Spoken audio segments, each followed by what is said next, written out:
Hello, everybody, and welcome to the Burnettwork. Welcome to Positive Fandom. I am your host, Mmmm, and we have with us tonight Julian. Julian, how are you? I'm doing wonderful. I got my Manhattan here, courtesy of my wife. I'm ready to watch this final episode of season 4 of For All Mankind. Yes, guys, we are doing the final episode, the finale for season 4 of For All Mankind. And Julian, I am so excited for this episode. We have been waiting so long for this. I didn't know what time it was going to come on, and we've been watching and turning on Apple TV all day long to see when it's announced. And it is on live, guys. So those of you who are watching along with us, we are doing a live watch party of season 4 of For All Mankind, guys. The finale, episode 10. Julian, we have so many expectations. I cannot wait for this, guys. We're going to start right at the beginning of the episode where it says Apple TV Plus. You're going to see an apple. It's going to say TV and then a plus sign, and it's going to glow.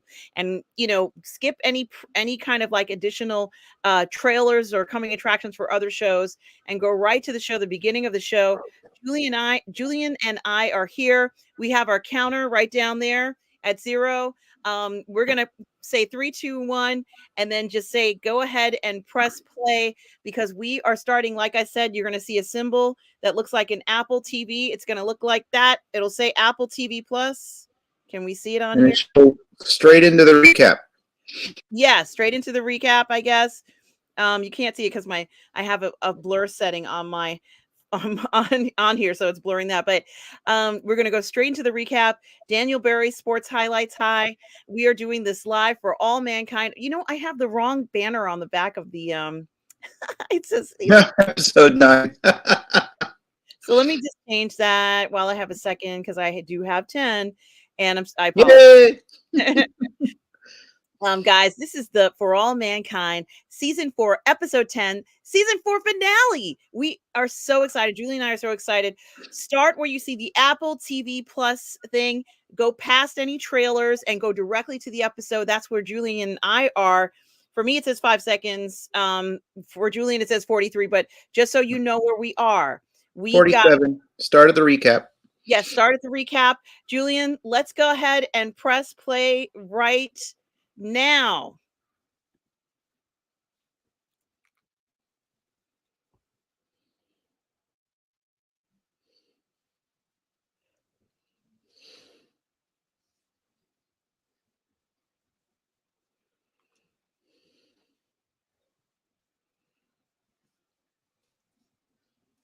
That guy was just a little too tenacious. Yes. For his own good. Yes.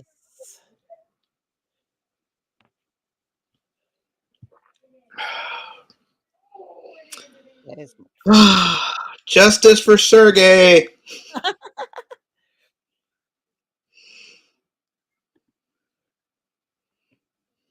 Oh, 102.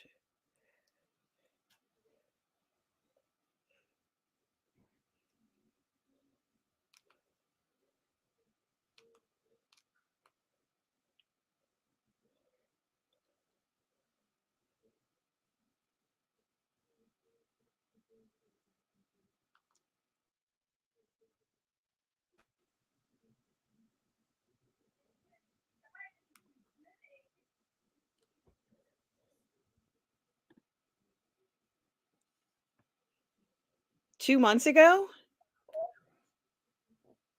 So Kelly, this is Kelly doing her trip, I guess. I'm behind you. Oh yeah, I see a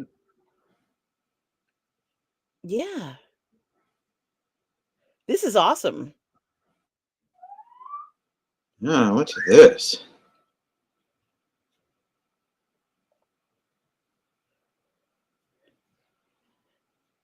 Wait, isn't that the pipe that has the body? The other Korean gentleman? You remember? You know who put that in? Yeah, it might be. I can't remember for sure. I thought that's where they put the marker. Or is that Danny's body? Is that Danny's body? Is it the Korean guy's body? No, this is too flat. So well, they storms on Mars. Yeah, but the Korean capsule's nowhere nearby.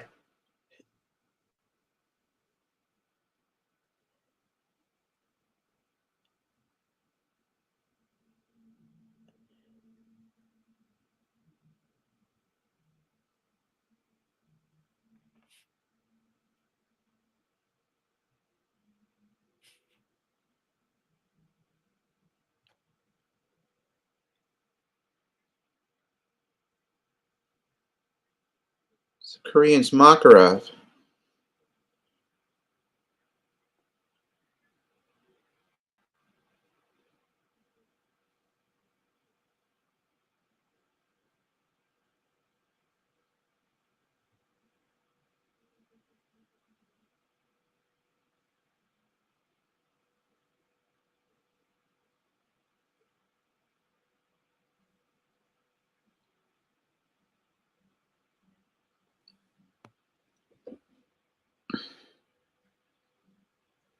Oh my god. Oh, is this one of the agents on out there? Tuttle? I can't remember the name of the CIA guy. Maybe he's not an agent, but I can't remember who he is.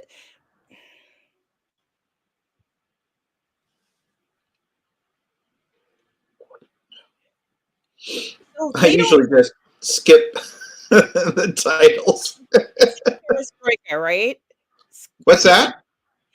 Um, are you? I'm not skipping the intro just to keep it on. I'm not. I just said I usually do. Yeah. Um, it. I have to ask this question because I don't know for sure. Do they have weapons at Happy Valley at all? I don't know. Hmm. We know they have at least one. And Julian, what is the count that you're up to right now?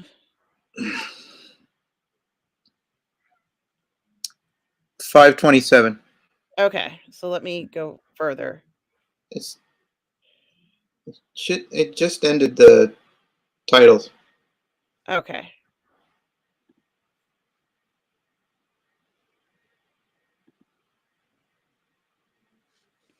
Am I catching stuff just a little bit before you? Yeah, and I got Uh, to the point where you were at because I wanted to be at the same point.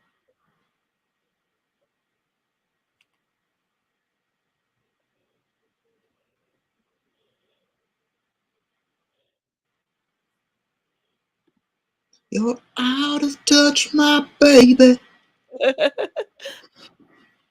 The Rolling Stones, right? Baby, baby. Yeah, baby, you're out of time.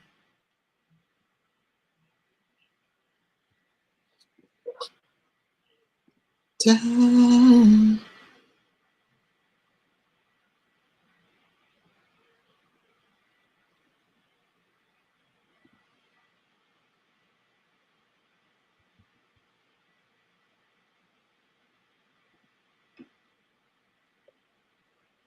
Oh my god, this is so exciting.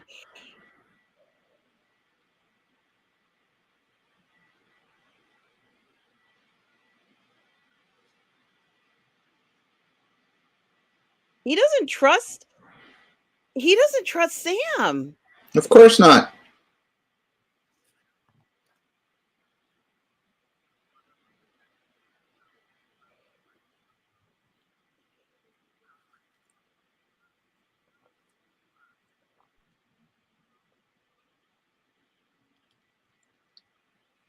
I got to give them an A++ for these screens that look amazing.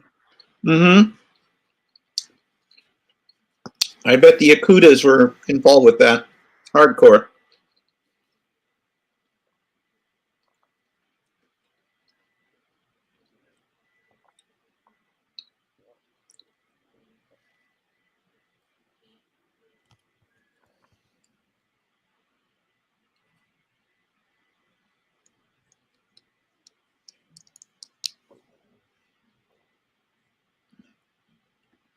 I wonder if Dev even knows what is going on down below with the Korean commander. I doubt he knows that that someone was killed on the base. I think he doesn't know. Yeah, we don't know if he's dead yet. Does he know that one of the Koreans wants their wives to come on board? I do not know.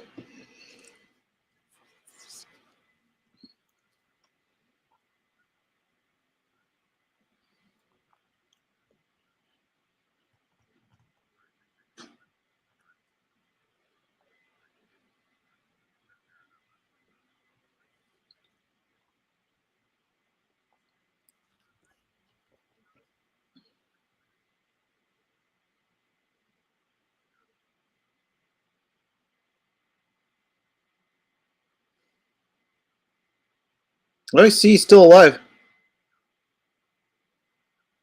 I'm so glad he's alive.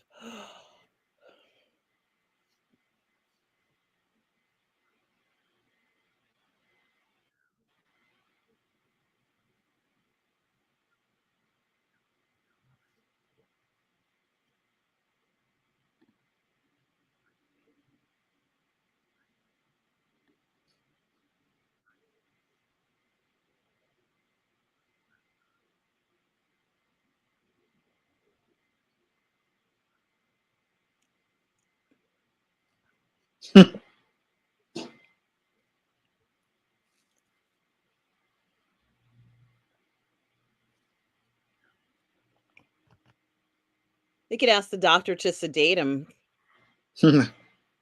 I know it's unethical, but they've already gone down that road. Oh, he spoke to him in Korean. Is he gonna snap because they've like asked him for favor after favor and his wife still isn't there?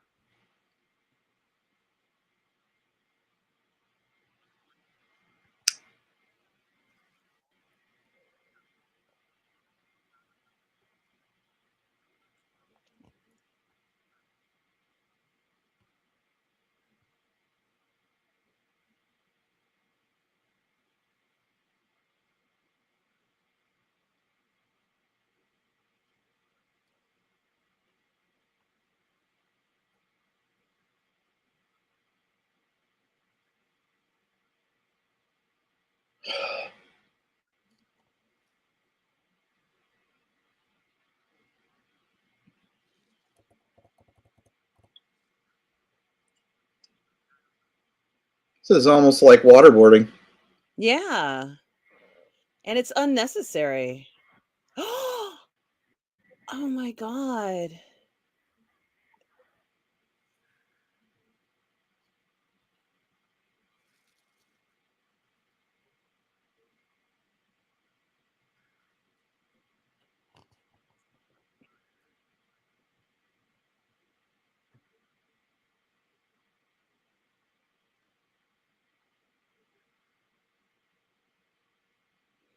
But couldn't he just pass out and go to sleep?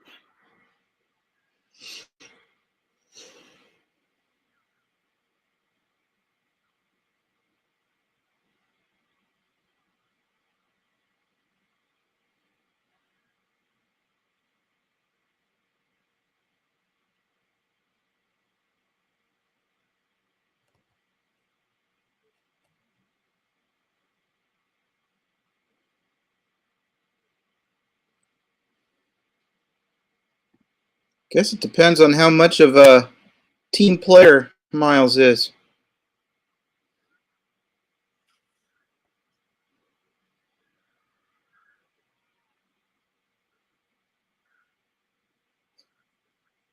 Nice. Damn.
Who's this guy?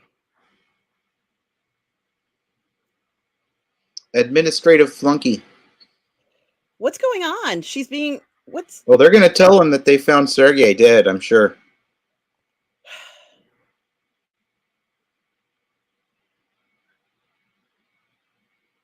Uh-oh. There's a reason for her to be here. Why is she there? Because of Sergei. She knows how close.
This is very difficult.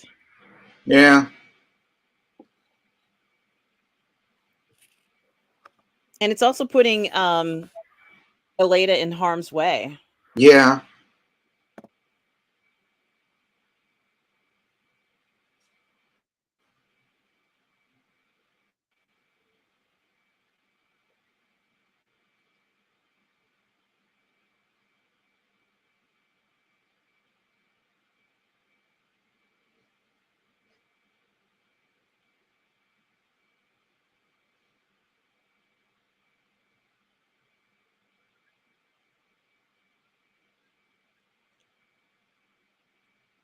Oh my gosh.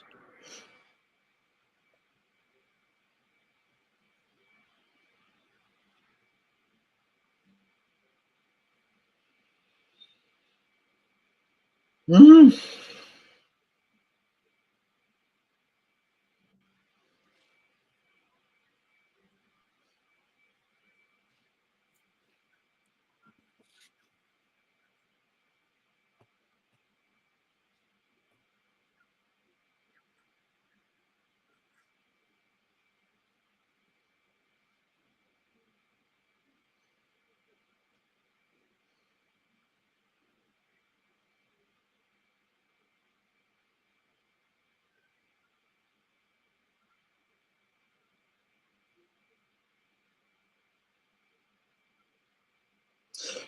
You know, I thought earlier when they were talking about the CIA and KGB guy that I thought there was mention about weapons that were kinetic weapons but would not penetrate the hull of the station. Does that I don't sound remember. familiar? I don't remember. I'm sorry. Yeah.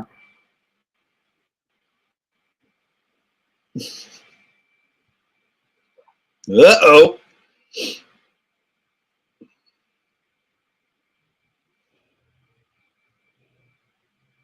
That might come in handy later. Yeah. Poor Alita. Oh my god. Poor Alita. No, Alita, no. Oh, they've probably cleaned the place up.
Don't go in there.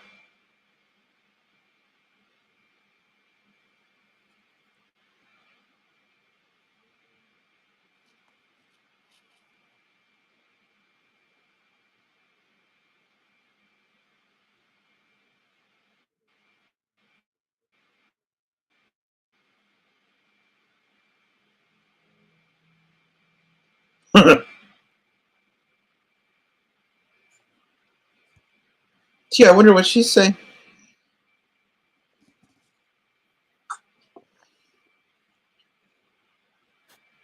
That should have been like a security issue, but I guess she can't report it.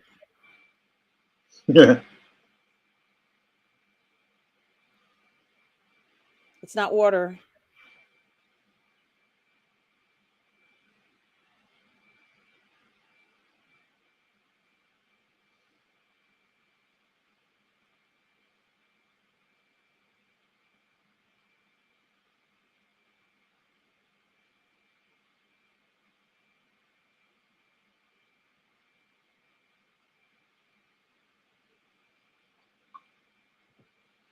What do they got pictures of his family now since he said that the family was the thing he wanted to see? How about a link? He looks bad.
I don't know.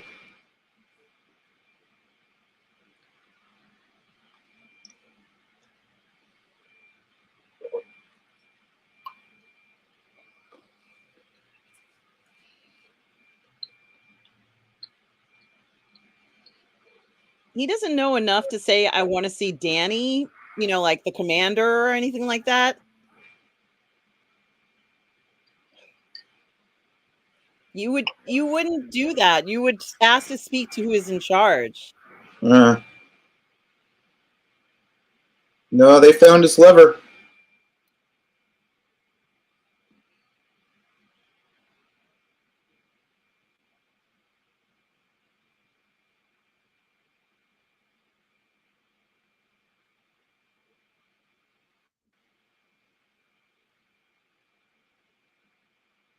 Close the door.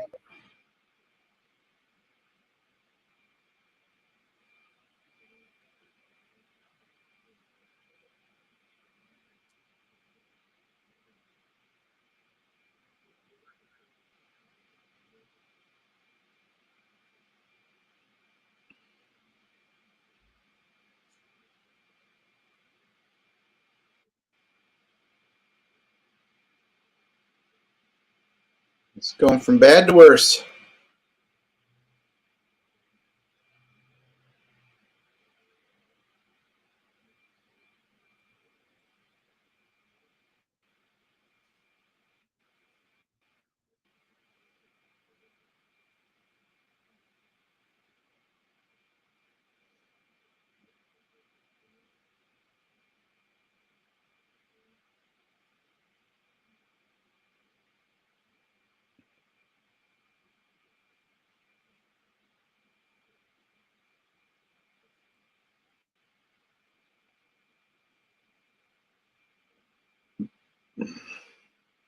They better not kill Danielle.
You think Dev's got another backup station? Uh-oh.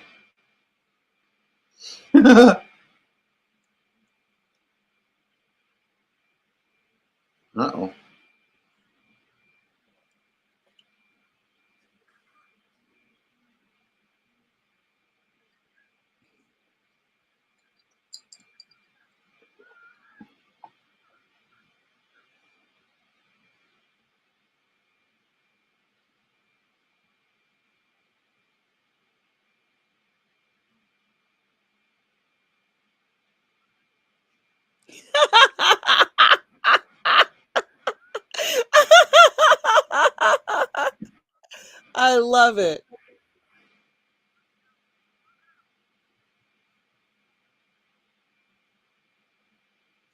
It's like they're in the Korean embassy. Yeah.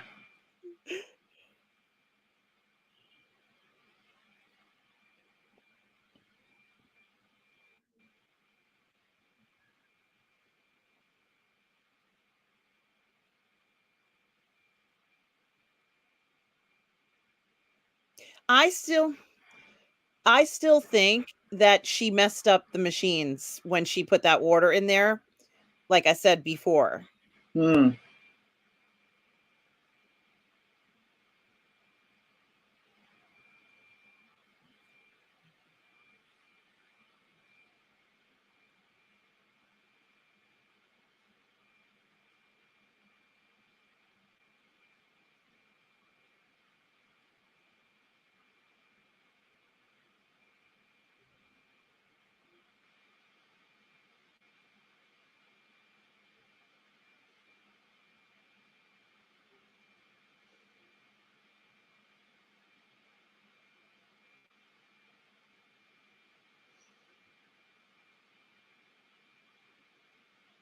Is she gonna tell her the truth, or is she gonna say he left, or Ah, I think she's going to tell her the truth.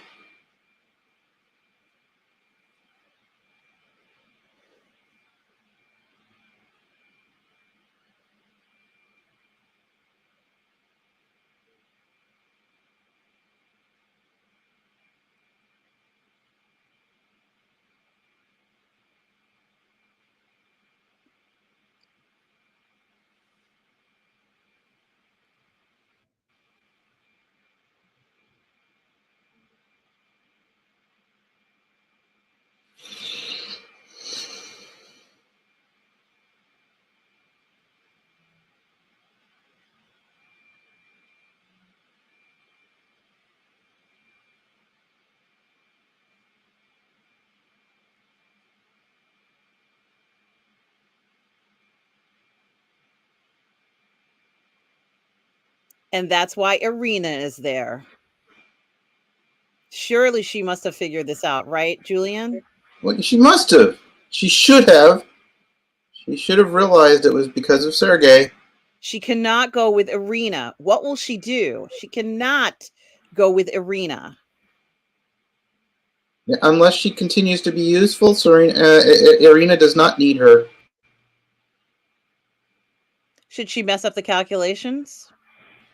Yeah. What if they decide we're going to park it in Mars orbit?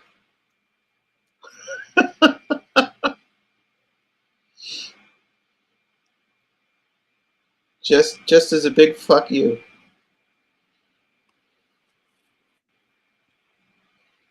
Do they know about the sabotage thing? Do Alita No, and they have no idea. No way. I don't believe I it. love how Alita almost reached out to her. Hmm.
God, she's cold.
So what do you think what do you think Dev IS's backup plan is, Julian? I, I have no freaking idea. Either he already anticipated that they were going to find it, Because he sure was calm about or it. Margot is going to do something to screw everything up and achieve the He same was result. he was really calm when they found out about downstairs. Too calm.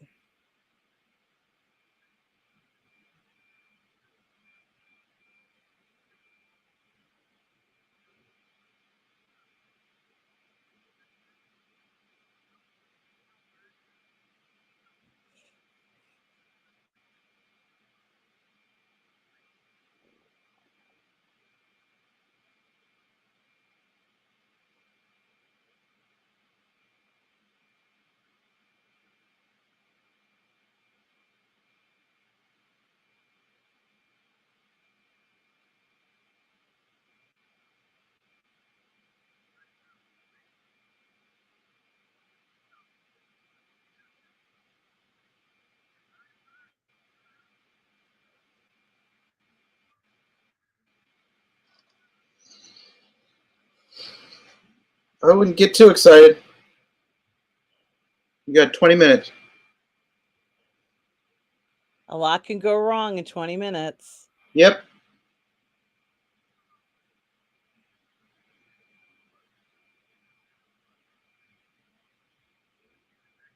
No. Okay, he doesn't have it.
How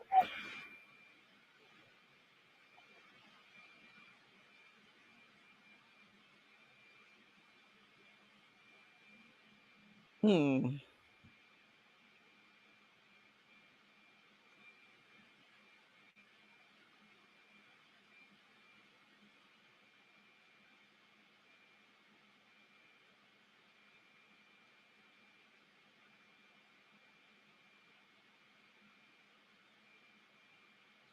Hmm. Well, it's an enormous ship. It's an enormous ship. So I guess she could do she could go outside, but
Uh-oh.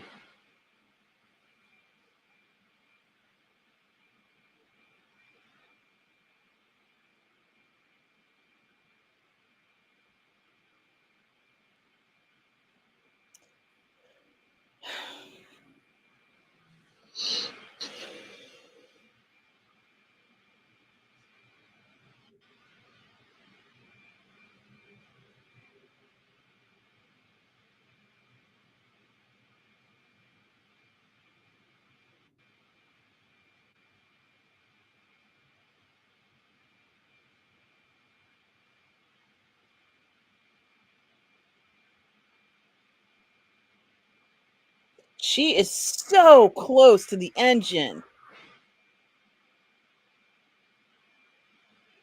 And we saw in episode, what is it, season 3, Danny turned off one of the engines outside, right, Julian? Mm-hmm. Yeah. She is really close to that engine.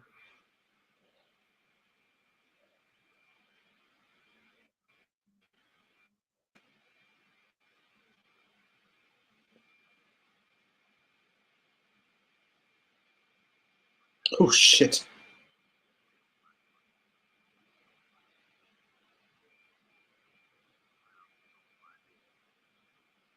Yeah, but if she does this, is the ship going to go faster?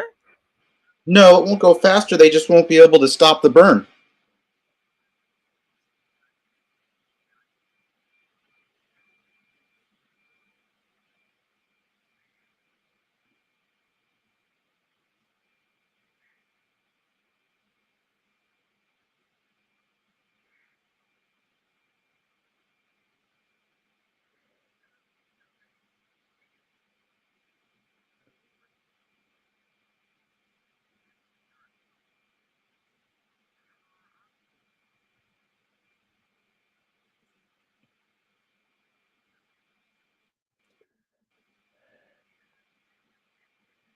Fuck.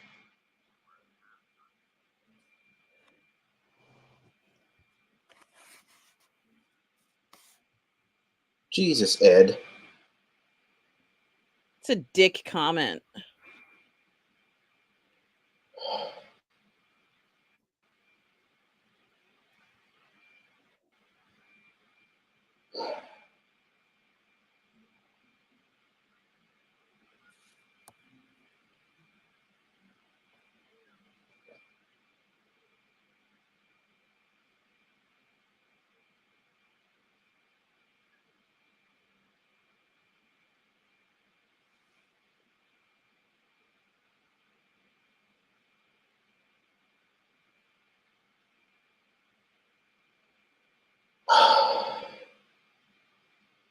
Yeah, but shouldn't they have gone out as soon as they saw her outside?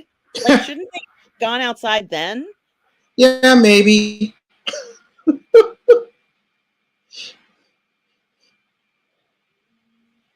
About halfway through, I think, the episode. Whew.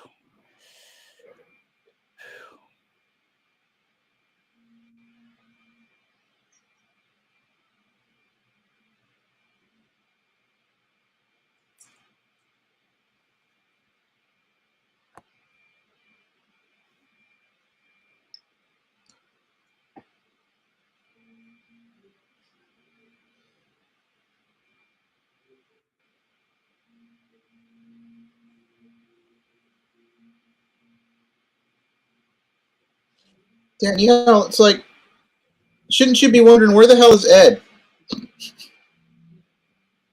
She knows he's in now. Now that it's this situation, she understands what's going on now.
Can she cut off power to the Korean pod area?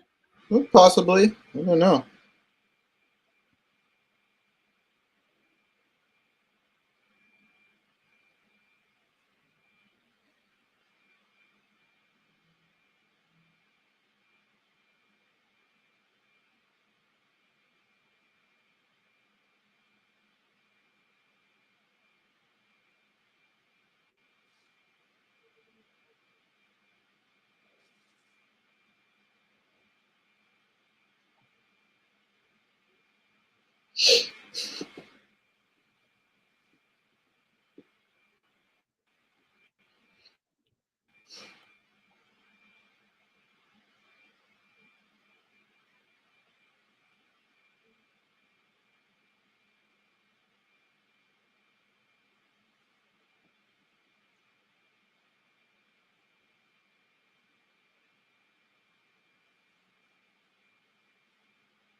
He's very like I don't even know how to say it. Like he's very chummy with Arena. It's like uncomfortable. What do you think, Julian? he he's he's just trying to do his job.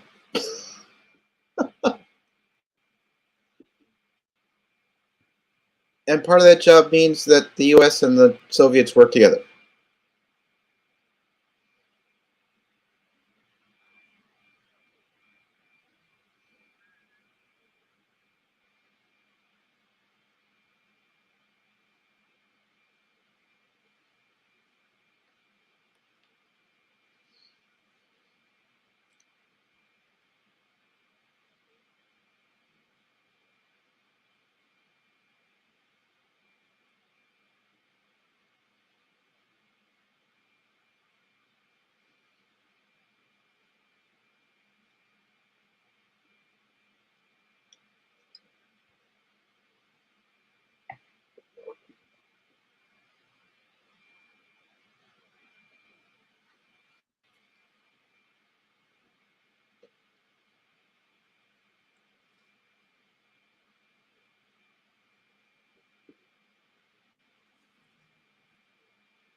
Uh-oh.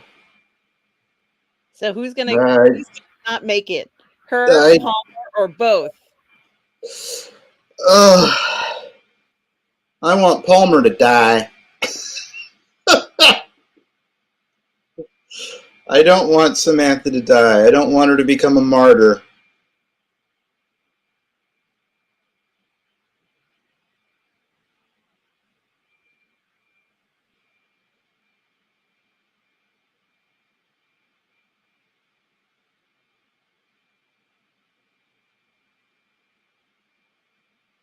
Oh my gosh, I don't believe it.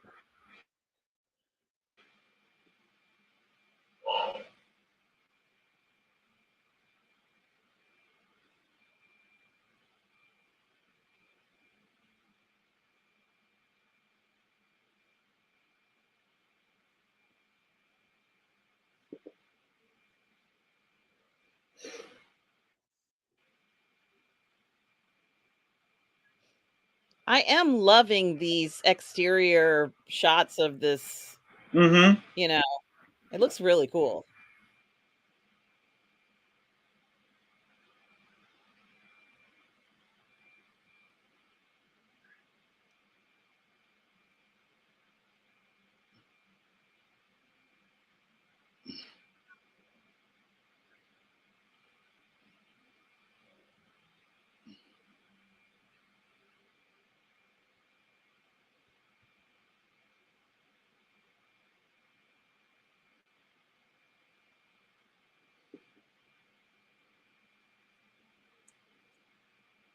Two minutes. Th-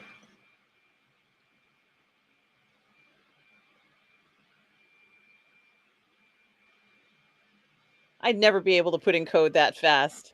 I know. I just hope he doesn't look over onto her screen.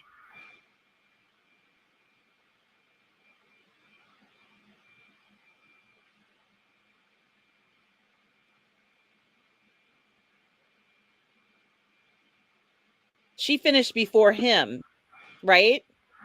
I think so.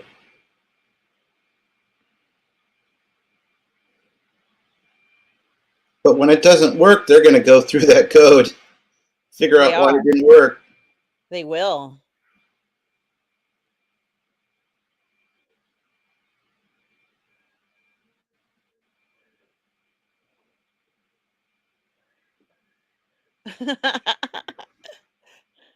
Go, Sam! Go, Sam! I want her to beat him, and then she'll take his tether.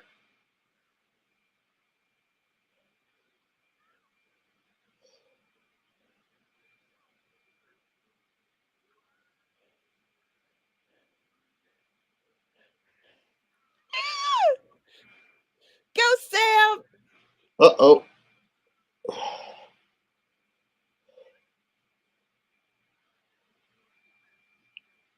Oh, shit.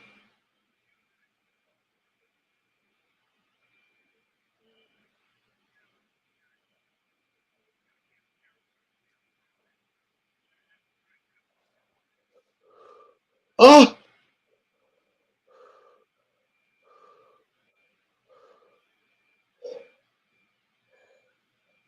Come on, Sam.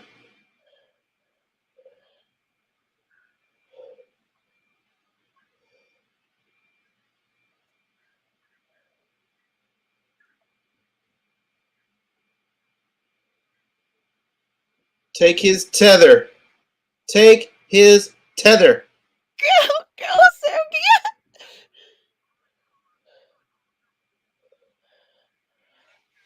Come on, Sam! Take his tether.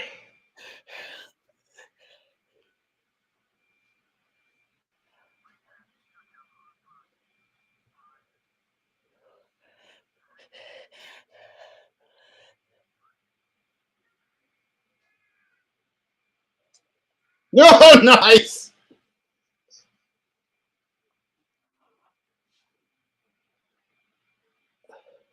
That is dramatic as I don't know what.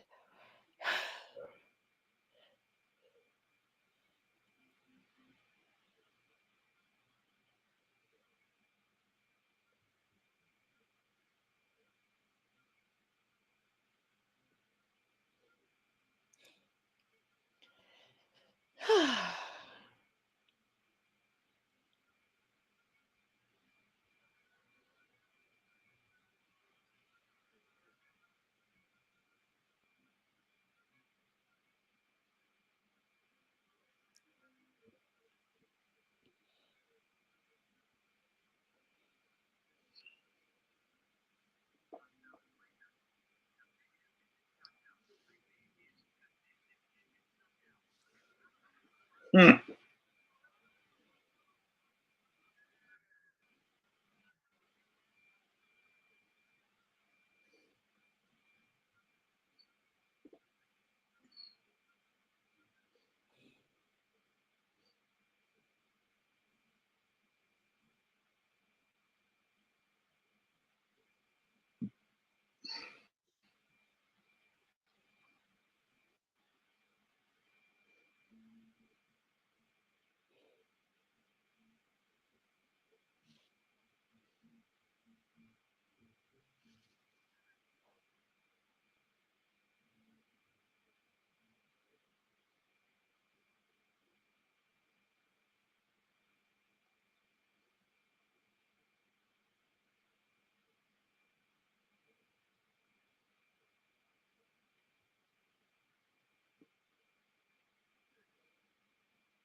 No.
Yeah, but I still don't like how she accused her like that. I don't like it.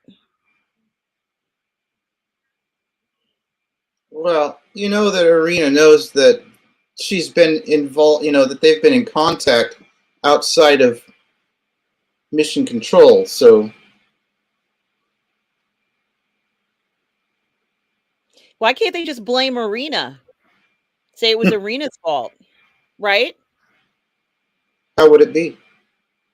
I mean, as a person who's in charge, she couldn't control her own person. But Arena won't be get in trouble. But from her country's point of view, would Arena be in trouble? I don't Because know. I don't think they care about Margot. They don't care about Margot. But Arena, they do.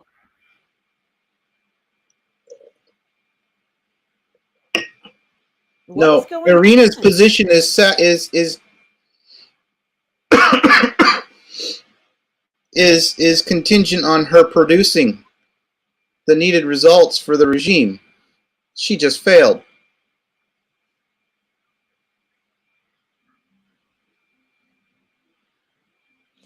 Please don't let Danny die over this.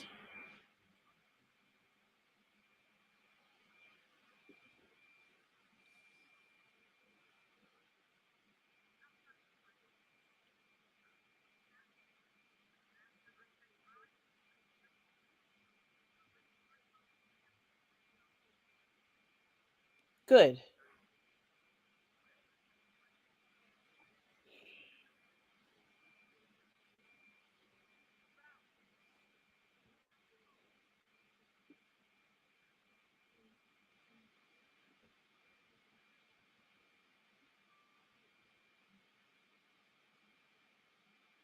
She needs to do something.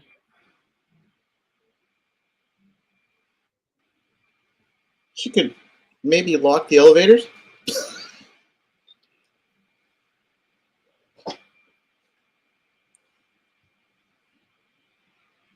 What they're doing is not necessary. It's not like they can run off somewhere.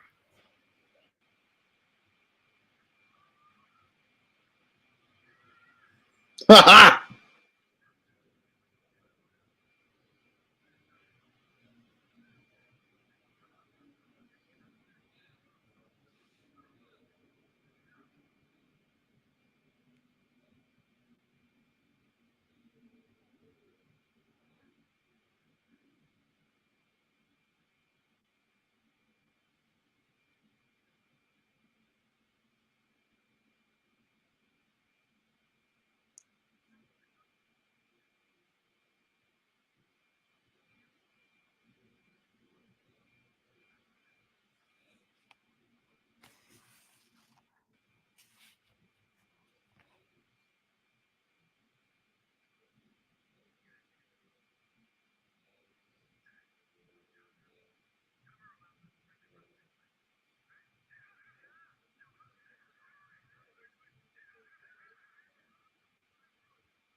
Those are explosives.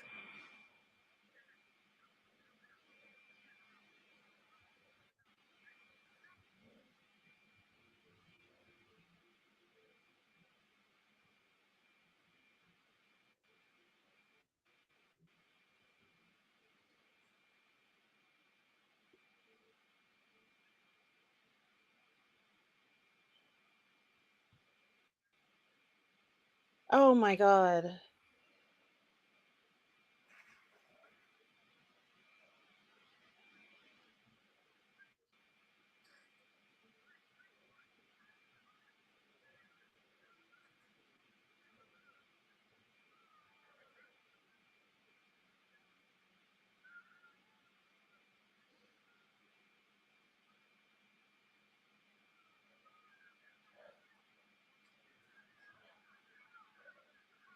Oh yeah.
Oh, I knew it. He's gonna pull that gun out.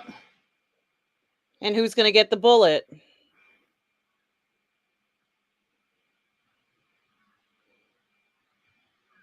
Won't that depressurize the station?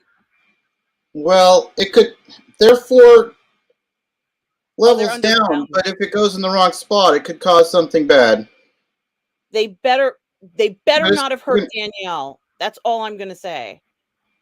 Cuz if they do what I think they were going to do, god damn it.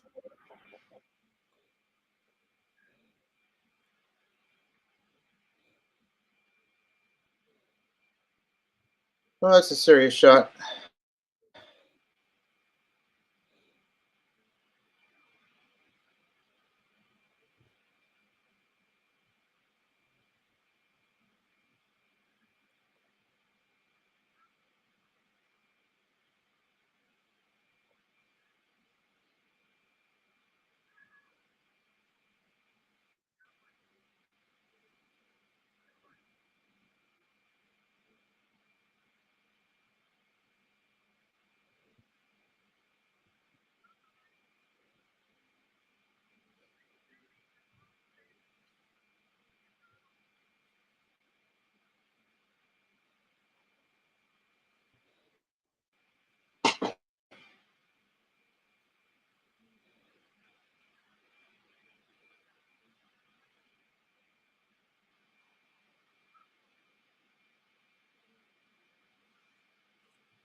Really? So they're not going to bring her back to Russia? Well, depends on how much she wants revenge. I mean, she goes to jail, which they may feel that that's enough punishment, or else if if Irina's vindictive enough, they put somebody in there to take her out while she's in jail. Because where's she gonna go?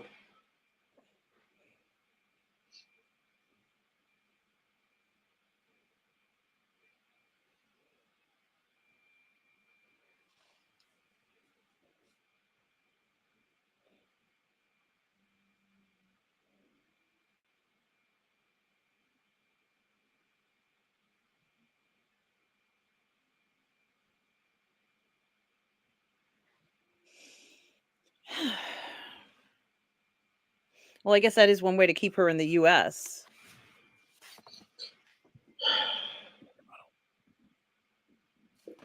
And in the meantime, it's going to be hard for Irina to find anybody in Soviet Union who can replace her.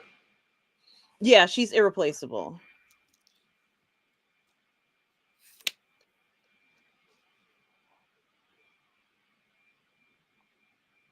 Huh.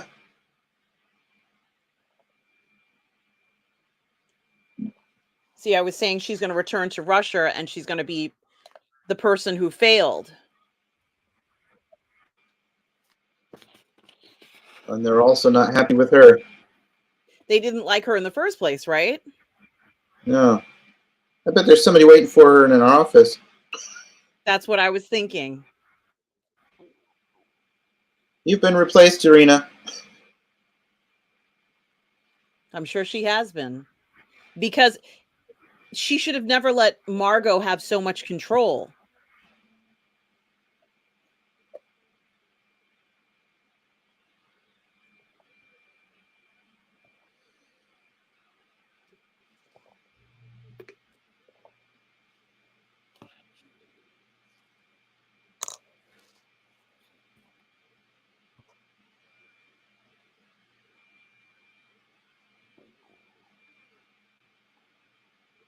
Oh, man.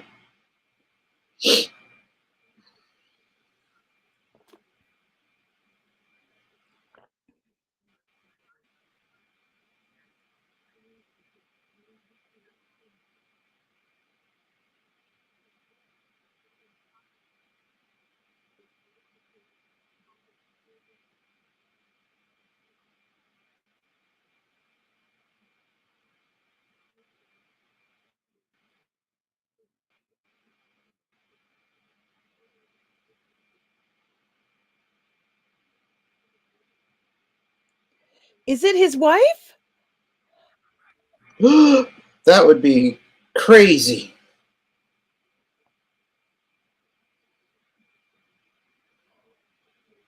Yes! Yes! Yes! Yes! Yes! Wow. Thank you, God! Yes! Oh, oh my goodness gracious. Oh, goodness.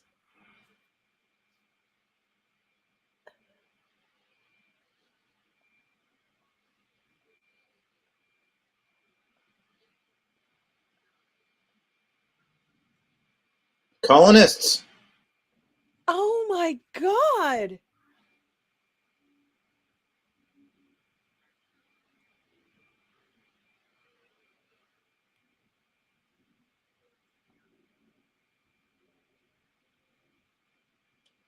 Oh, thank God.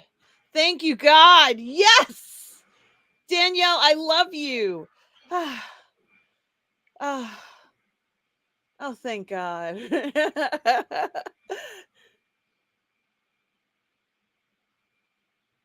Ah.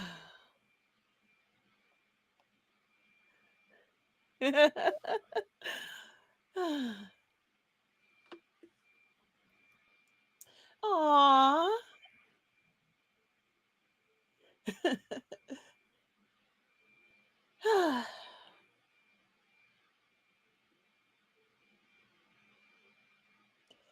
Oh my god. Ugh.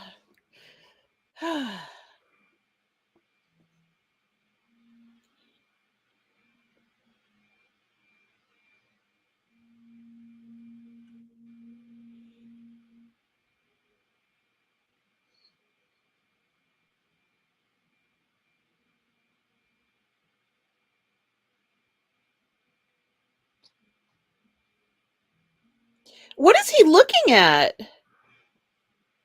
Is it a satellite or something? What was that? Is that the asteroid? That's what I would think so. I'm just watching on my iPad, so it's difficult to see. Well, it was tiny. It was tiny. Yeah, and my screen's even tinier.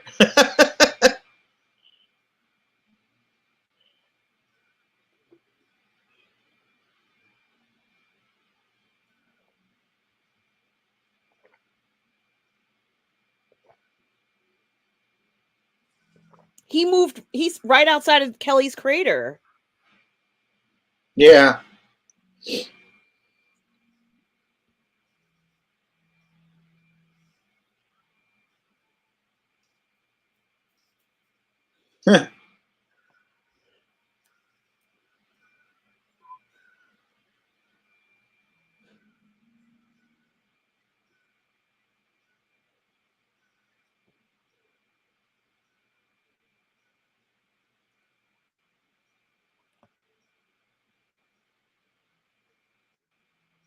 Ah, it's a space station on the asteroid, or something like that.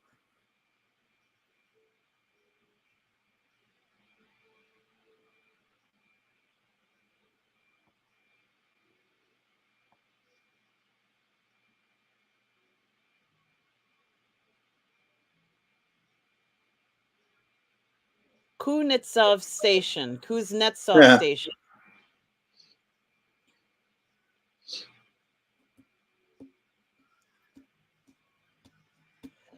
Oh my goodness.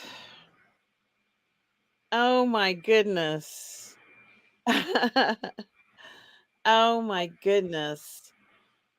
Oh my goodness. I can't stop saying, oh my goodness. That was Um, awesome. it was incredible. I am speechless. Um, yeah, it was a wonderful episode. And guys, I didn't pay attention to what was in the chat, obviously, I didn't because either. yeah, we just couldn't do that. Um, and Julian, I'm speechless. I'm just speechless by all of this. Julian, I have no words. It was a good episode. Wasn't it fantastic? This was Yeah. exactly the type of excellence that we've been hoping for and have been expecting and have been getting from the writers, the production, everything in it was it's flawless, Julian. I can't, I mean, there are literally stars in my eyes from the level of excitement, the level of production quality that never seems to get bad. Danielle was safe. The wife came, Julian, she's there. I know. I'm so I mean, talking about a payoff. And Julian, were you shocked when you saw it wasn't just her? They brought settlers.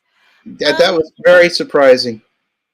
and it looked like it just was wonderful. I just want to, and as I'm talking, there's so much to say. Julian, I can't even speak.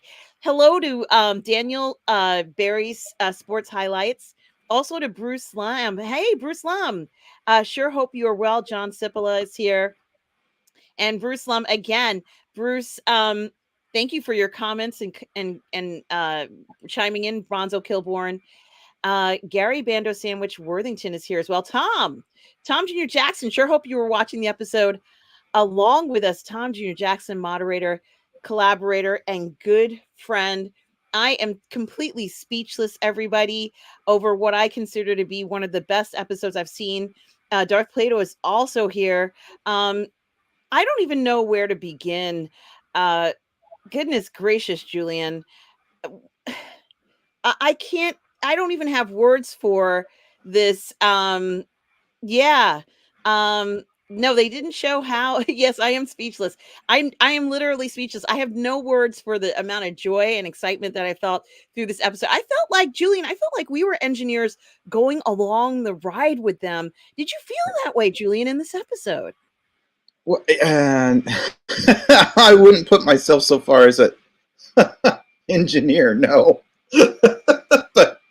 but yeah, it kept us going along at just the right pace. That's for sure. It just as soon as we needed to find out things, it kind of came through with the answers, so that they really kept the tension going well. It really is spectacular, and I am just excited, I'm elated, I'm overjoyed. I have all these different feelings and emotions, and I was really scared for Danielle, at least for a while, because of what she was walking into, what she was stepping into. She was stepping into this um base that was not happy. The unhappy valley is what Danielle was stepping into, with so many things going on, with, Ed at a crossroads where he wasn't happy. Kelly wasn't happy. There were so many people who were just and the first thing that Danielle said when she came onto that base was, Ed, can't you feel the tension here? Can't you feel how things are going on in this base? That people are despondent, they're unhappy. And we got to see Miles, who had all this excitement, all this joy and expectation in the world, just arrive there and have all his dreams shattered, and realizing that even he has to do this workaround. And poor Margot, when it seemed like she was never, ever going to be able to leave this captivity, this captivity that she unfortunately has found herself in. We see that she not only was able to bring herself to the forefront. I mean, technically speaking, I could say that she finagled Irenia, because Irenia was not a very smart lady. She could finagle her and tell her, look, I do have to come out in the front and let people know that I still exist. She was keeping Margot in this box, but Margot just slowly but surely, step by step, moment by moment, whatever she did, each step got her more into the news, more into the forefront, more to the public, so that you couldn't deny that she was an essential force in making any project, especially something with this technical level of difficulty, work. And honestly, I think it is very interesting how at the end we see they withdrew that diplomatic immunity. I'm sure that was not Irania's doing. Irania thought she was taking Margot home, and to see all of this stuff really kind of just completely changed around. I think honestly, Julian, we saw something that was really magical, in a way, and I guess maybe there would be tensions. It wasn't going to be a smooth thing that was happening. And I got to give credit to Sam for not only putting that, like I said, that a banana in the engine trick, but then having to do the EVA. Julian, tell me some of your thoughts right now. Just let me know what you're thinking, what you're feeling, please, because I've been talking a lot and I want to hear what you think.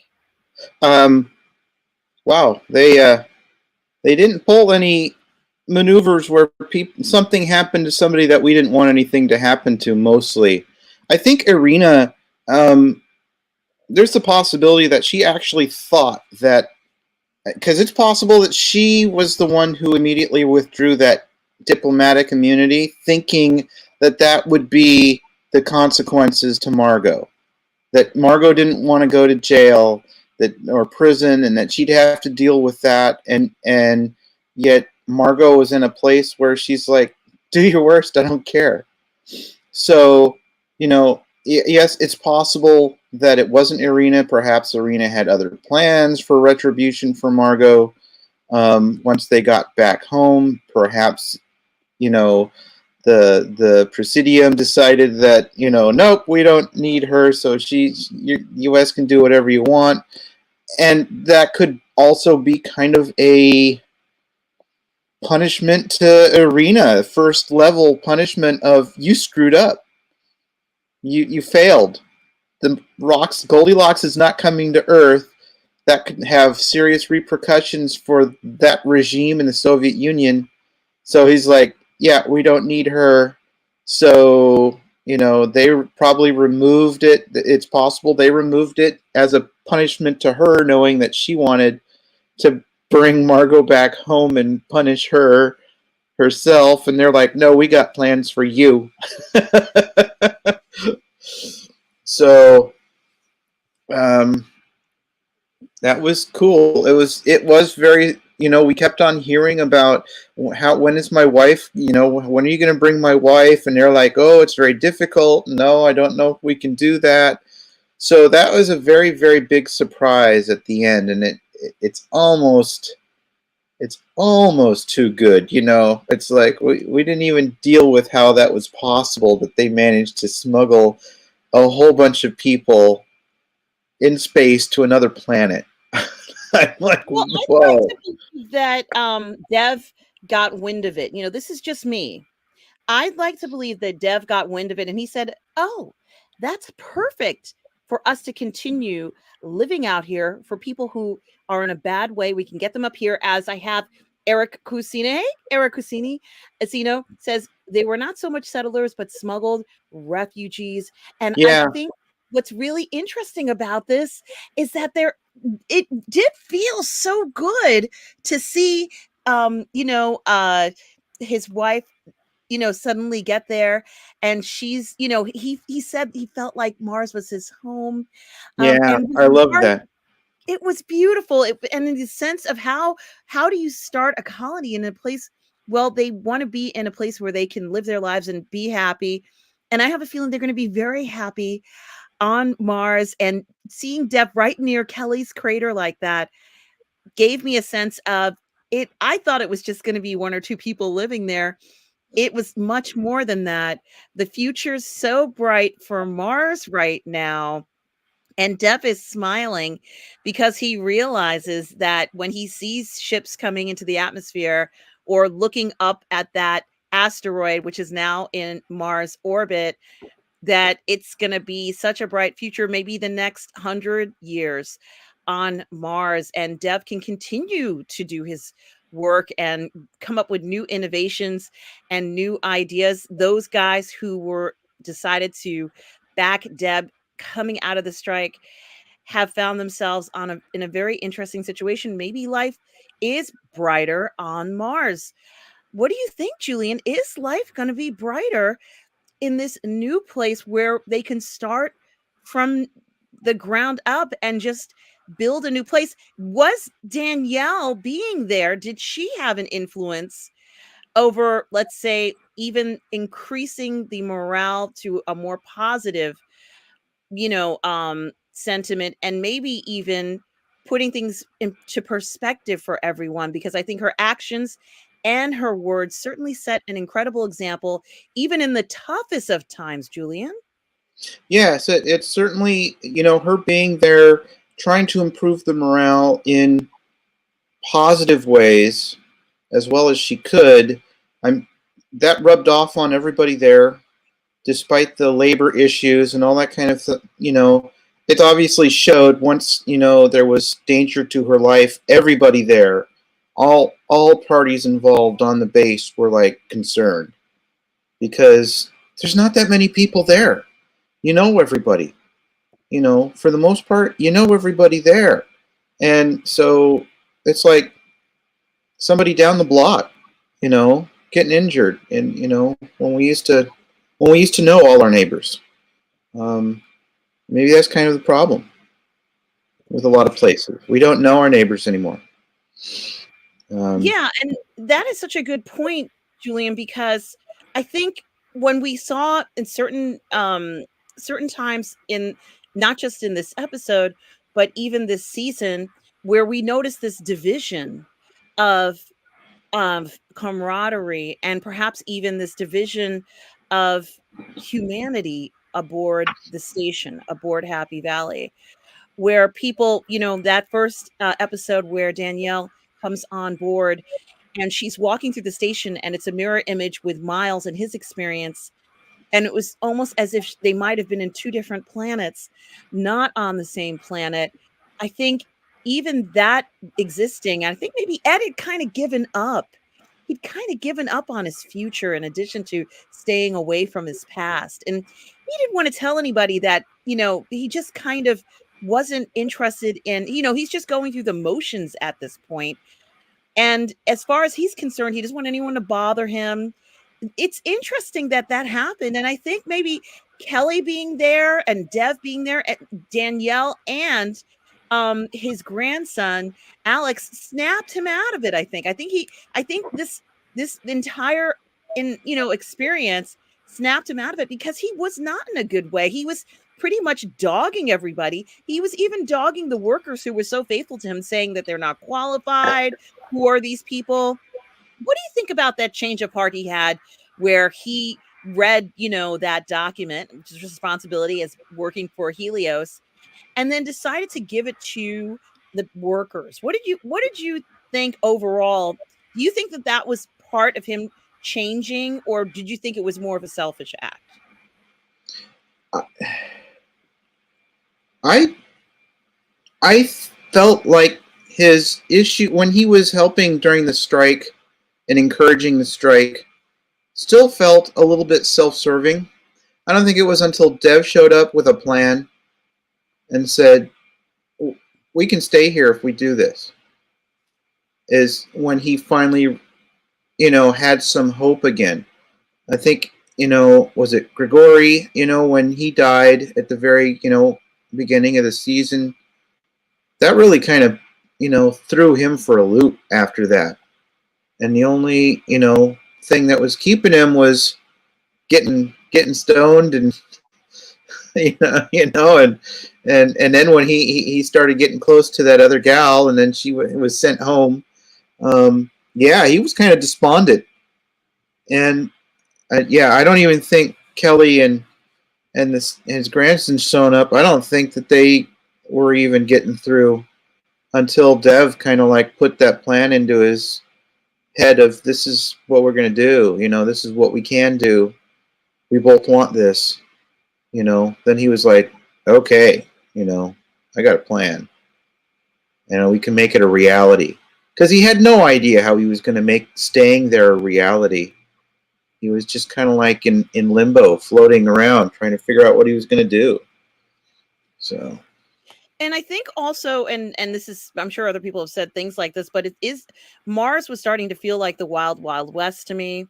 I think certainly when we heard Sam talk to Miles about how unimportant she was, even though she was on the capture mission, even though she was on several different and chosen to do several different jobs, it was almost as if she wasn't as valuable a crew member as the other crew members, even though it's an equally dangerous job. She was out there risking her life doing these EVAs, and yet it was almost, you got the sense that, her value, or even, it was almost like they were invisible.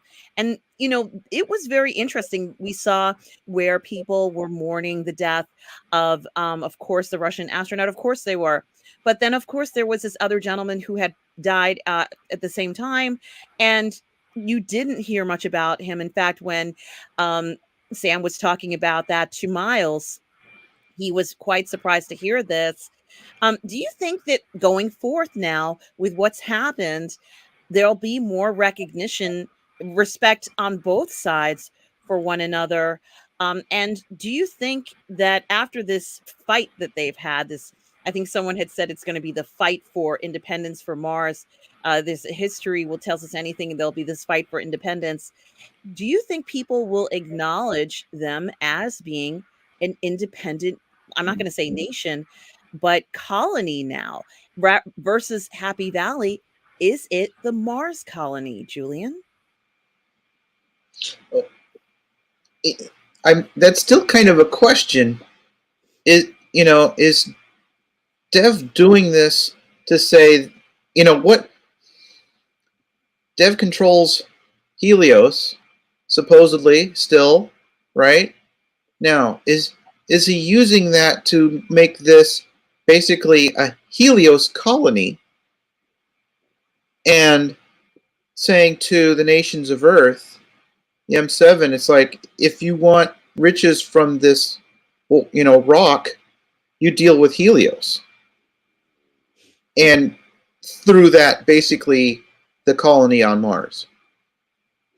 So, I mean, we don't know exactly how he plans to do that. I mean, he's still got it. He's got this rock. He has something that the M7 nations want. How is he going to administer it? Is he administering it as a sovereign colony? Is he administering it as this belongs to Helios? And Helios controls Happy Valley for the most part because of all of our personnel here who are taking care of it. This is ours. And you work here at our, sufferance, basically. So be on your best behavior. I don't know if it's worth it. And again, we haven't answered the question of, is Helios the only way that people from Earth are getting to Mars? That's the impression I get, is that the Soviet Union and NASA kind of gave up making the ships to go there because Helios was offering to do it, right? They're like, we'll do it, and if nothing else, we've been watching that now as, we pay SpaceX to send our astronauts up to the ISS. So why would it be any different in this period where, it's cheaper for the nations concerned to pay a company to do it than to spend money and resources on making their own rockets and ships to go to Mars? So they're kind of in a rock and a hard place. Between a rock and a hard place. They really are. Literally now, if they want those resources, they're going to have to deal with Helios, which Dev controls essentially, and he controls Happy Valley. Yeah, they really are. And I think what also is very interesting is that maybe Dev is looking at Mars differently than the way everybody else is. I think that he wouldn't be able to have that level of control on Earth, but with his ability to think ahead and also to think about people not willing to risk going out there in person, who none of those other guys want to go out there to Mars and live there. And I think he has his finger on the pulse of a lot of people who feel that this is their best shot at a new life. I can see Miles staying there. I don't think Miles is going to go home.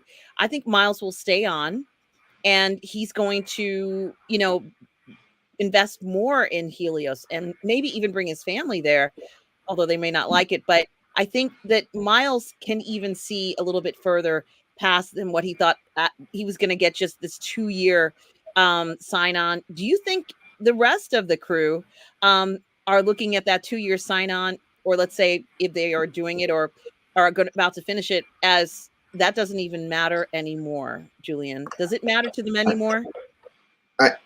Again, we don't know how he set up things, whether it's Helios that's going to be in control or what. I do wonder about Miles's family, because the government knew, CIA dude knows all about it. They've got the goods on him. Are they going to try and use them as bargaining chips? Are they going to try and use all the family of Helios employees now up on the moon?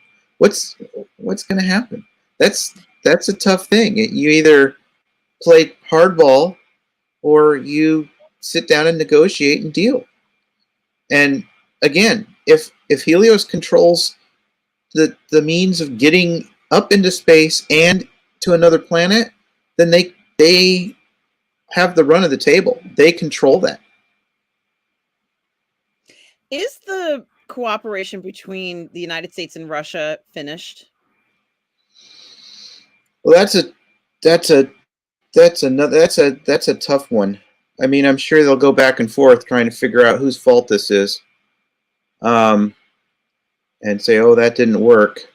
But if the economic impact could be such that it eventually brings about the downfall of the Soviet Union, much like eventually actually did under Gorbachev. And so it's a possibility that that could happen. It's also, we have to remember that the title of this episode is Perestroika, which is kind of symbolic of that rapprochement that was happening between the U.S., the West, and the Soviet Union at that period. We were trying to create something that was a much better, instead of being at odds with each other. And unfortunately, there's people now who think that being at odds with each other is much better than working together. Julian, at the beginning of the episode, Ed was kind of trying to, let's say, still maintain working, and in a sense, he tried to justify his importance on the station, and he was having difficulty, uh, with his shakiness and all this sort of stuff. But it doesn't feel like Ed isn't going to be a useful part of the Mars program anymore. It feels like he's an essential part of it after the role he played in this sort of, I captured the the asteroid battle. Um, do they know that what do you think they're thinking about Margot, knowing that she had some influence over their ability to complete the mission and be successful? I'm assuming everyone knows what Margot did. Um, what do you think they're thinking about Margot on Mars? And do you think Elite is going to be able to kind of write to Margot, figure out how things will work out for her? What do you think is going to happen? Has Margot's reputation gotten any better after what she's done? We have no idea how much they know on Mars about what happened. All they're going to know is the news that comes to them. They didn't show us, really. I mean, they would know essentially that something happened. I mean, I guess they'd know that the news would have put out something about why Margot is now in U.S. custody and going into prison, right? That would have to make the news. But they didn't show us that. They didn't show a news flash of what was going on. The only paper article they showed us was, the whole thing about, there were, the Guantanamo Bay type of thing where detainees were roughed up. And, that's not looking good. So I don't know how much they're privy to what happened to save that mission. Although they know that they will know, because everybody in the Mars, mission control and on board Ranger knew that something had happened and the burn continued. And it didn't stop like they had planned. So will they be able to add that together and go, oh, it was Margot? And, will they try and use their power as a sovereign colony to free her, to get her immunity somehow? I don't know. That's an interesting thought. I mean, if they go another season, we can expect them to go another 10 years or so. So they put that at 2012. So, 2022 will be maybe a year or two more. We'll be all caught up. um, and at the beginning of the season, we saw this altercation between this young Russian astronaut and one of her other coworkers. Essentially, she got into sort of this physical altercation. Unfortunately, she's back on Earth, and things, I don't know what her outcome will be. But to be honest with you, Julian, this might have been one of the most violent seasons I've ever seen. I don't know. How many ways did we see people unfortunately not make it? There were accidents, of course, but we also saw people, get, unfortunately assassinated. There was a lot of things, a lot of violence. This was maybe the most violent season we've seen, but it was hard to tell that that's how the outcome was going to be when poor Satslanna had, at the beginning, where her offense of pushing, assaulting her coworker seemed to be like such the worst thing that has ever happened there. Did you think things would get as bad as they did? Um, Body count wise, unless you count the coup going on in the Soviet Union, I think it was actually pretty low body count wise this season from what we saw. But yeah, of course, with assassinations and such like going on, you know what they need to do is they need to get that black market pipeline working and get Svetlana out to Mars is what they need to do so she can hang with Ed. Absolutely. Yeah. Certainly. And, I think that that is such an interesting part of all this because the escalation of emotions was incredibly high, I think, in this particular season. And I'm perfectly content to think of, after everything that's happened, after everything I've seen, I'm perfectly content to think of not just the astronauts, but also, let's say these other workers, the Helios employees, as being, kind of, the future of Mars. And I wasn't quite sure how I would feel about everyone after everything that's happened because of all the different transitions and points of view of what everyone thought should and shouldn't be done, and then Dev hopping on board and throwing in an additional, option for so many of them. But it doesn't feel necessarily as if they're not going to be able to work together after everything they've been through. Julian, are you surprised that we saw, for the most part at the end, what looked like a detente to all of this, and possibly everyone working together and wanting to be in the same place together? I I think that's what we're heading for. But of course, there's naturally going to be parties that are going to, be more inclined to, be more nationalistic and be, it's like our side should be, in charge type of a thing. So. Exactly. And I Mhm. don't I understand what you're saying. What do you think is gonna be, since you were talking about, and we did see this incredible influx of, as someone had said, there were probably refugees who have come to Mars. New York is having a big problem. Now, I don't really think it's a problem, but let's say New York City, the New York City officials are saying it's a big problem. Given the option to go to another planet, it does feel quite drastic. But I think, Julian, honestly, at this point, after this season, it doesn't feel as if space travel is something that A, isn't normal, and B, is unattainable. What do you think? Does it feel like what Dev says, that anyone, absolutely anyone, can have access to Mars now? Well, yes, they. I mean, according to the show and what they've shown us, that's exactly what it is. They've been able to smuggle people up on ships and send them to another planet. So, and as far as we know, they all lived, right?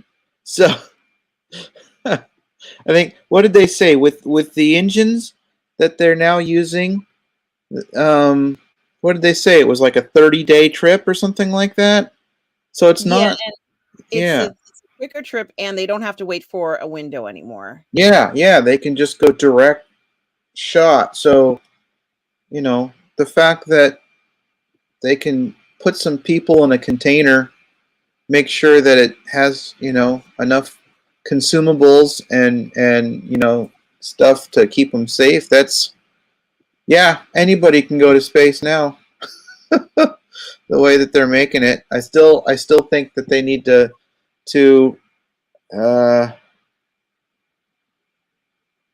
demonstrate that it's still dangerous out there. They shouldn't be taking it for granted. It's ridiculous. But certainly we're going to see, I think, if we get a fifth season, we're going to see a lot more people on Happy Valley. And We working are. the Mars, working the Mars mine, or the asteroid mines.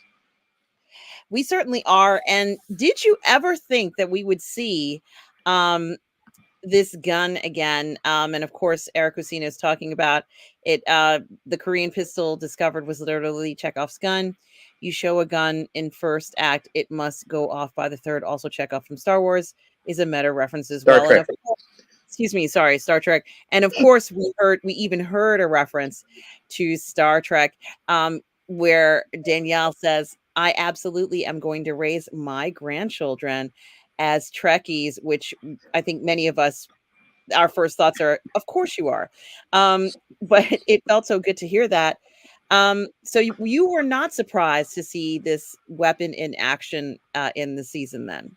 No, of course not. As soon as we saw it pulled out of the ground, we knew it was going to be used. Again, like he said, it's Chekhov's gun. It has to be used. So it's just I couldn't tell who it was who found it, so I didn't realize he was a part of the security group. So that brought that in. Yeah, so it was like, yeah, it's going to be used. The only question then is it going to hit somebody, or is it going to hit something that can cause some sort of catastrophic issue with like a depressurization or something like that, or filling the hallway with noxious toxic fumes. Imagine how that would have been. That could have taken out a whole bunch of them. It really could have. It did get out of hand. And of course, as I had told you before, I was very protective of Danielle, and I said nothing better happened to her. They better not harm her, and certainly she did get hurt, but of course she made it through. I think that was wonderful that she made it through. She seemed to be the, what do you call, the conscience on the station throughout this entire series. Was she sent there for that role, you think, in addition to straightening out everything that had gone wrong on the station? I'm sorry, I was reading the comments. What was? That's okay. I said, Danielle seemed to be the conscience of everyone while she was there. Was she sent there to be the conscience, in addition to straightening out everything on the station, as Eli so kindly asked her to do? I would say she certainly helped bring that conscience about, but how she accomplished it certainly was not what Eli wanted. And that was something that I absolutely was curious about. I know Eli has to go and speak to Al Gore. I think he's the president in this one. Yes. And certainly I know Al, who has given himself credit, at least they said, for finding the asteroid. It's like they had that little comedy sketch where he had said 10 things that Al Gore claimed to have discovered. The asteroid, is one of them. It was a lot of fun to hear him say that. And there was one guy in one of the episodes who'd said that he's so enamored with the asteroid that he's going to name it Tipper, which is his wife's name. And I did like the fun puns and things of that nature. But we also had Danielle very apprehensive of going up there because of what had happened with Danny Stevens. And they really did hold my breath to find out what happened to this character. And certainly, I think what's also interesting about his character is that I think they closed off this particular bit of the show perfectly. I think we have the perfect ending, even though it is very sad for this character. And it does make sense after everything that's happened. I think Danielle can kind of leave all of that, memory, because she doesn't want to stay on Mars, because she kept telling Ed, I have a home. We have a home on Earth. And Ed doesn't like that Danielle was so attached to Earth, but I think in the end, I think they had a mutual understanding. And I think Danielle was able to kind of let go of this guilt that she has holding on, feeling responsible for the death of Danny. Do you think she was able to let some of that guilt go? Yeah, I think so. I think so. And so, one of the other interesting characters, Alita, I don't have a picture of her handy, but I will get one. Alita has gone through such a transformation here. She's, had this roller coaster of emotions because Margot was pretty much like, I'm going to say, like a surrogate mother to her. And when she found out that Margot was still alive, boy, I mean, you could just see the joy in her face. And even in this last episode, when she gave Margot a hug, it was pretty clear that she cares very deeply for Margot. And I think she's going to do anything she can to help her. But I also feared for Alita. You and I talked about this. We felt that she was in a lot of danger. It's obvious that Irina hit Sergei to hurt Margot, to try and put her in her place. But did this entire experience that Margot and Alita went through, has it made them closer?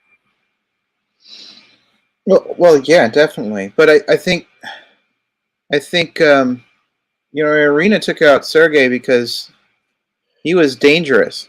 He was bad influence, and she couldn't risk his influence on Margot. So, A, it's like you defected, so that's mark one against him, and two, you're trying to get my other important person to defect, so I have to take you out. So, I don't think it was because she was trying to punish Margot so much, maybe, but of course it was interesting. It was the same kind of, since she was his handler, she would have been the one who called the shots to strangle him with the bag in front of her face in the hotel room. That makes sense. She's the one who made that call. So it's like, here she is. She's like, well, okay, I'm going to take him out anyway. So, did Margot make the right choice? Maybe she should have just said, no, I'm out at that point, but she couldn't because her conscience was too much on her. But as for her and Alita, the whole the whole situation that arose because of her, you know, Alita thinking Margot did this, why she did it. She gave over secrets and all this, and then had me thinking that you were dead. All of this has actually brought them closer together, I think, because they were still kind of, even when they were working together before everything went bad, before the explosion. There was a standoffishness because I think Alita was still kind of the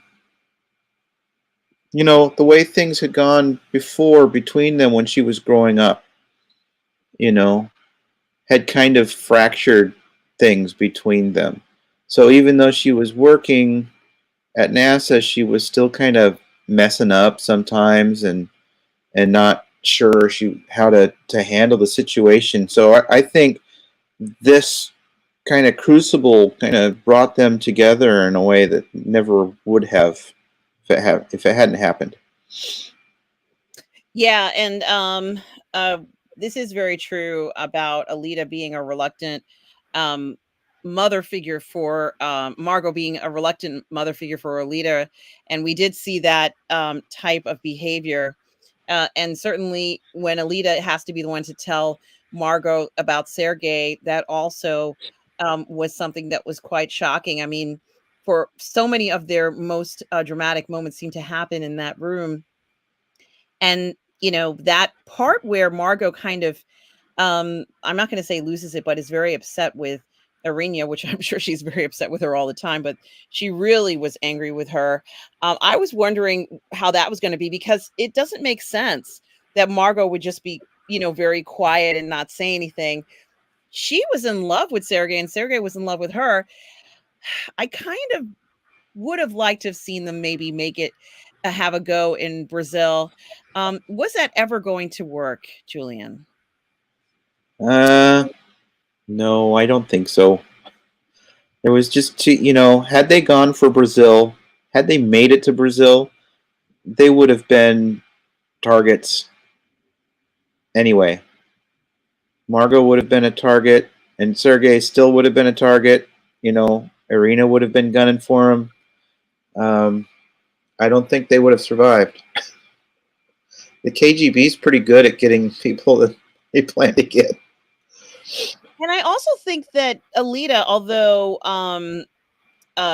this may not be true, I also think that Alita was thinking and hoping that Margot would stick around, deep down inside. And so Alita's mind is, well, once it's over, Margot's out of here, and then I guess I won't see her again, like in years and years and years. But in reality, I think Alita was praying and hoping and wishing there was some way Margot could stay. So that withdrawal of the immunity was like a godsend. Alita knows that she can write to her or visit her in the pen or whatever. However this works out, she may not end up in prison the way that happens. We just don't know what's going to happen with her. Goodness knows. I don't think yeah, Eric says, I hope in season 5, Alita has become a power in her own right. She hasn't been able to step up and become independent. We see so many times where everyone's saying that Alita should be a commander, and but it seems, honestly, I feel like she's coming to her own working for Helios, and she is a force to be reckoned with. And I'm very proud of Alita and how she's grown, considering how much she's had to go through. But will there be a different experience for her now that Dev is permanently on Mars? Alita's still with Helios, and Dev, who's playing 3D chess or whatever you want to call it, he's about 500 steps ahead of everybody else. I think every time Dev did something, and I would always say, although it's not really true, it felt like Danielle would know how to respond and act regardless of what, let's say move Dev made. Was Dev 100 steps ahead of everybody here? He was going to make this work no matter what. Is he the genius? Is he like the GOAT? No. I mean, yes and no. He almost lost that. The only, if they hadn't been able to get in touch with Samantha, then it doesn't happen. The only because their action trying to override the engines is the only thing that prompted NASA to have to come up with a code that would try and totally shut the engines off no matter what. If they hadn't got Samantha out there trying to, override the engines, then there wouldn't have been a need for Margot and Alita to send that, to be able to insert that. So he didn't think that far ahead. It was the team, with Ed realizing that there was a way that they could contact her through the Koreans. That's the only reason that this worked. So he didn't see that far ahead. He thought his plan was going to work because he misjudged and underestimated the people he was dealing with. He did not think that the Soviet Union and America were going to be as rough, finding Miles and beating the crap out of him. With Alita, as if she stays with Helios, and if Helios is Dev's route to controlling access to Mars, then yes, she's going to make some bank off of that. She's going to become a very important person because she was kind of the de facto number 2 by the time he left for Mars. He left her in charge with the negotiating and being in charge of all that kind of stuff. People were coming to her to solve issues. She's kind of in charge of Helios on Earth. And so, yeah, I can see her being in a position of power. Now, uh, Eli could find himself out of work, and they might need a new administrator for NASA. And it's possible that Alita could work herself back into working at NASA. But has she surpassed NASA? Well, depends on what kind of deal they decide to come up with. It's like, would it be better for her to stay with Helios, or is does she? I think she's more hands-on involved with being at NASA than she would be at Helios, because she's more of an administrator at Helios than an actual hands-on engineer doing, making the designs and the ideas to get things to happen in space. So I don't know. I don't know. That's a good question, and hopefully the writers are kind of coming up with an idea for that. Well, I think I'm praying that we definitely get a season 5, Julian, because this has been one of the most enjoyable reviews I've ever had of a television series. It's just been so phenomenal, and the performances are great, and the tech, the tech isn't real, but let's say the hypothetical tech that we've seen in these shows has been great. I wouldn't mind looking at habs that look like that, or ships that look like that. Everything looks so cool. Even as I said, those dog robots um, that are there, which we know are going down into that methane crater and finding that life that Kelly hopes to find. That, I think, it would be a great breakthrough for the next discovery, to be life that would be transformative for everyone in a way that we cannot imagine. I think that would be a lovely discovery, but let's see what these writers want to do. And of course, I'm going to wrap up this live watch party and review of episode 10, the finale of For All Mankind, which has been so incredible, Julian. It's been so great doing this review with you, Julian. I've really enjoyed it. Thank you so much for joining me. Any last words about anything pertaining to For All Mankind, either whatever you want to talk about before we end the show? No, I think they left us in a really good spot. Actually, the way that they structured this, they could end the series with the way that they ended the show. I hope they don't, but that was they didn't leave us with a cliffhanger. They didn't like Darth Plato says, no main character died. So they really kind of tied it up nice and neat and set it up for something new if we get a fifth season. So here's hoping that we get that, because I think it's been a very good series. I agree, Julian, and I think we're going to see more Mars babies. We're going to see all that good stuff, all that family stuff on Mars, true Martians being born perhaps on Mars this time. A completely new way of looking at Mars, and of the Goldilocks asteroid, looking at that as something that's going to be part of everyday life. Maybe all those guys who are unfortunately out of positions will come to Mars and find their positions there, and that will be what will transform their lives and improve things. So let's see what happens in the future. I just have so much positive goodwill feeling about all of this, Julian. So it's just so wonderful to have a show. First of all, I'm glad they didn't leave us with a cliffhanger, which is what a lot of people had speculated.